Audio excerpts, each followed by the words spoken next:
La subordinación en la etapa neoliberal. El México neoliberalmente subsumido. Sección 4. Esta es una obra del maestro Héctor Alejandro Mora Gallardo. La intervención del ejército para combatir el tráfico de enervantes no trae remedio alguno, sino por el contrario, como era previsible desde un principio, la descomposición del alto mando cooptado por los dólares, aunado a efectos más graves y preocupantes, como la intromisión yanqui y la violencia desatada que afecta al ciudadano común. La elevación del ejército y la marina por encima de las instancias del gobierno civil, salvo el presidente, se presenta a consecuencia obvia de su empleo amañado contra el narcotráfico, resultando en el debilitamiento del Estado mexicano fraguado desde Washington, objetivo procurado y no fortuito, como derivado de la implementación del neoliberalismo en lo político-económico y de la inserción en el paraguas militar de Norteamérica, haciendo que uno de los objetivos prioritarios que debe tener en cuenta las Fuerzas Armadas del subcontinente sea el combate al terrorista narcotraficante, contribuyendo a su descomposición y alineación con los comandos imperialistas. Está claro que combatir al narco es fomentar la descomposición interna propia de un Estado fallido, permisible a los caballos de Troya. El modus operandi de los aparatos represivos del Estado, implementado durante lo que va de este sexenio, está más que al descubierto, puesto que desde el primer operativo represor que tuvo lugar en la toma de protesta del ilegítimo Enrique Peña Nieto, se puso en práctica enviar grupos de pseudoanarquistas encapuchados a violentar la protesta cívica para dar paso a la represión policíaca, no contra los agresores, sino contra quienes se manifiestan de manera legítima. Y no se olvide que en la represión del 1 de diciembre del 2012, una persona resultó seriamente lesionada por la explosión de un artefacto no identificado en la cabeza, herida que a la postre le causó la muerte, mientras que a un joven estudiante una bala de goma lo privó de la vista de un ojo. Lo que va a la cuenta del mal gobierno de la oligarquía priista que entronizó a Quique Peña como el pelele ideal de la oligarquía. Otro operativo similar se implementó por las fuerzas del orden, sí, de la oligarquía, el 20 de noviembre del 2014, en otro episodio similar, mismo modus operandi, llevado a efecto para reventar las manifestaciones anti-mal gobierno. La reciente promulgación de una minuta que modifique el artículo 29 de la Constitución va en el mismo sentido. Al gobierno espurio neoliberal, ante las desastrosas consecuencias generadas por su política económica a favor de la concentración de la riqueza y la propiedad privada, no le queda de otra sino esmerarse en la represión sin admitir que todo es a consecuencia de 33 años de cerrazón de un modelo económico destinado a provocar pobreza y miseria, en la misma medida en que genera la concentración del capital dinero y propiedades, sin producirse, por supuesto, la supuesta filtración a las capas intermedias e inferiores. Y sus consecuencias. Caso Tlatlaya. Lo acontecido en San Pedro Limón, municipio de Tlatlaya, Estado de México, el 30 de junio de 2014, ejemplifica a la perfección la descomposición política del Estado Nacional en resultas de la injerencia embosada del imperialismo, tanto a través del neoliberalismo como empleando el recurso intromisor de la guerra contra el narcotráfico, resultando en primera instancia el ejército mexicano perjudicado en un accionar fuera de lugar al ser empleado en una tarea que no le corresponde y sí le afecta en grado sumo, propiciando su descomposición, por entrar en actividades que lo enfrentan a la civilidad más que a la delincuencia organizada. Innumerables son los casos en los que el uso de la fuerza excesiva empleada por contingentes de las Fuerzas Armadas en la supuesta tarea de combatir al narcotráfico han perpetrado abusos en contra de la ciudadanía, tal y como era previsible desde que se le asignó esta encomienda que no es propia de su configuración ni de su actividad nominal. La Fuerza Armada no debe ser empleada en el combate a la delincuencia organizada, puesto que sus miembros no dejan de ser civiles a quienes los debe perseguir y juzgar el Poder Judicial con una policía en todo caso especializada, lo que ha dado paso a propiciar una escalada en la violencia que termina por afectar en mayor medida a la ciudadanía. El uso y abuso de la fuerza superior aunada a la infiltración de los altos mandos militares por el poder adquisitivo del narcotraficante son un hecho consumado que demerita la imagen de un ejército otrora nacionalista. En pasado, porque la propia guerra inducida por la estrategia intervencionista ha permitido a la vez su apertura y una mayor integración a los proyectos militares de los comandos estadounidenses. Así, con el Alianza para la Seguridad y Prosperidad de América del Norte,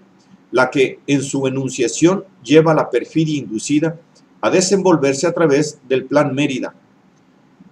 que viene a su vez a reconfirmar el Plan Puebla-Panamá en su propósito de implicar el dominio del capital transnacional en México y Centroamérica, seguridad y prosperidad del norte sobre el sur reciclada.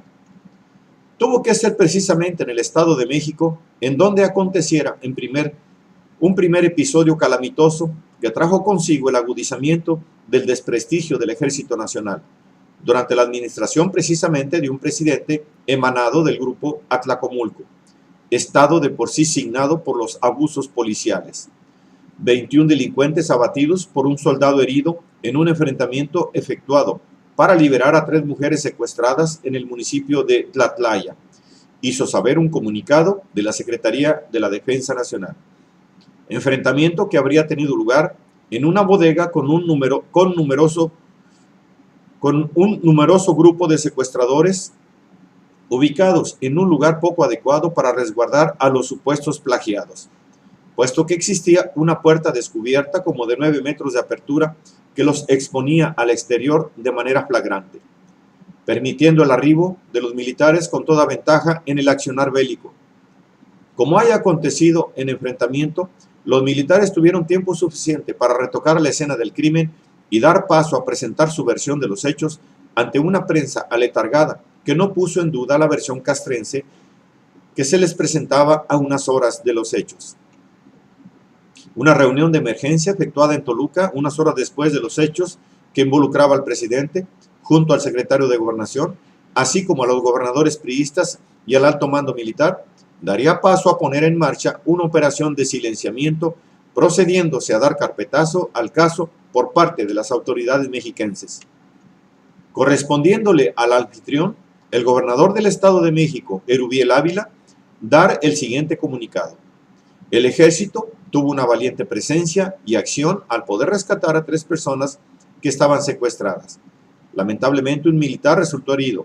pero el ejército, en legítima defensa, actuó y abatió a los delincuentes.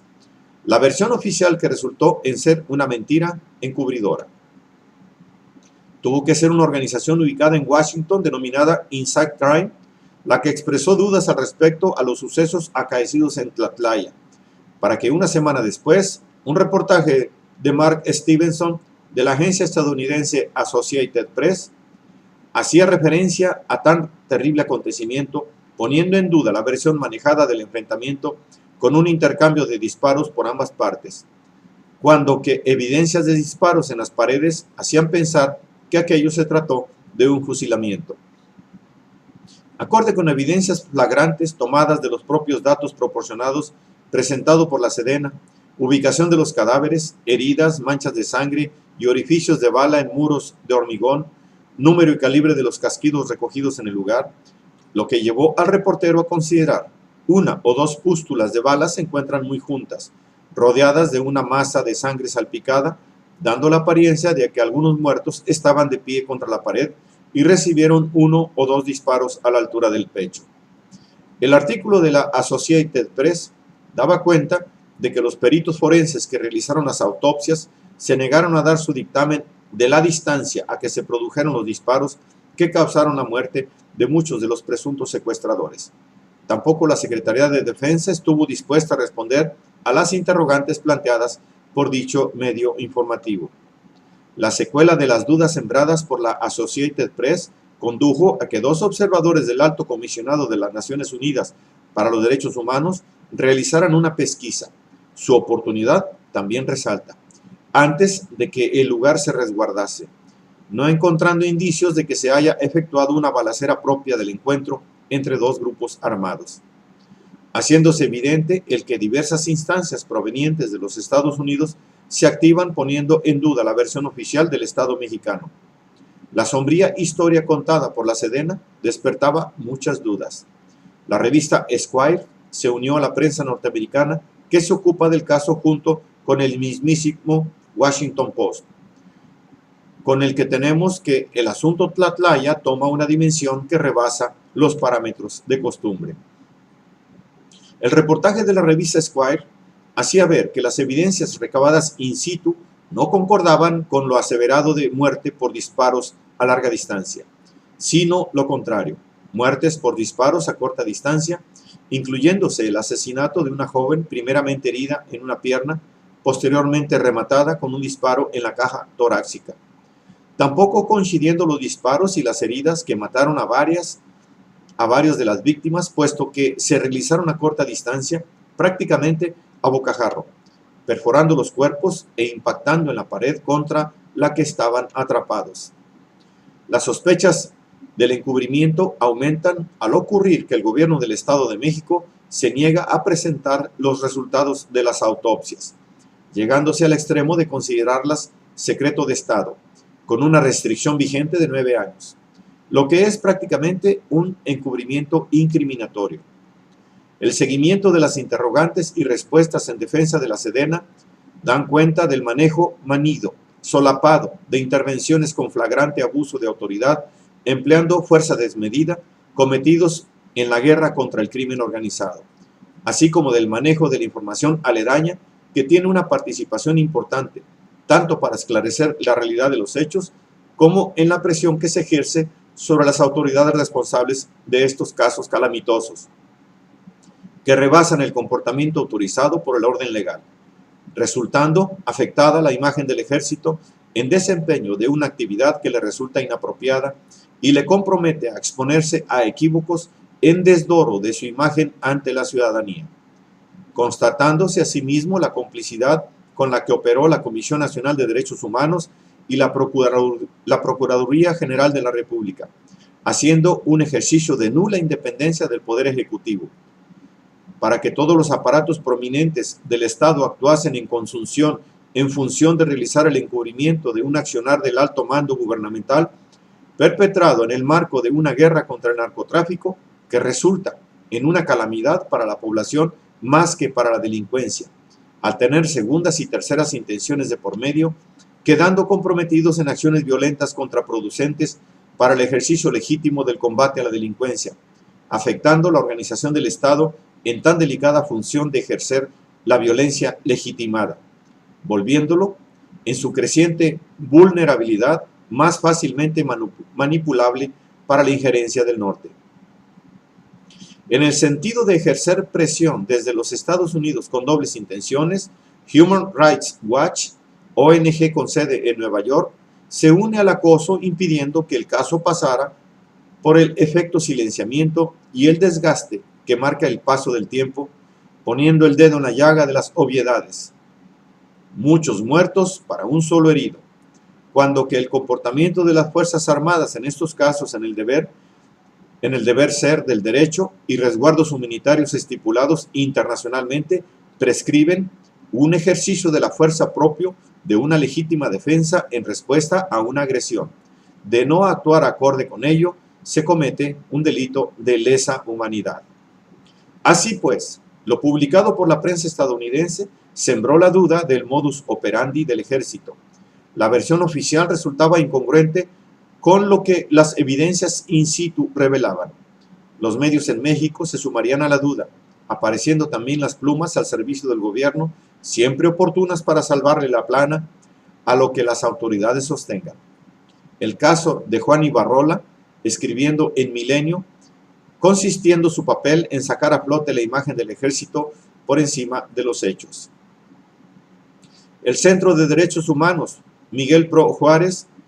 realizando una intervención que concierne a su razón de ser, le pide al gobierno federal se sirva aclarar tan calamitoso suceso, puesto que se venía a sumar a un patrón sistemático de violaciones graves de los derechos humanos perpetradas por agentes del Estado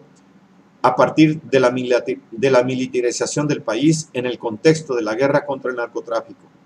lo cual era lo menos que se podía pedir, radicando en ello el meollo del asunto, la intervención del ejército, incitado por los gobiernos panpriistas,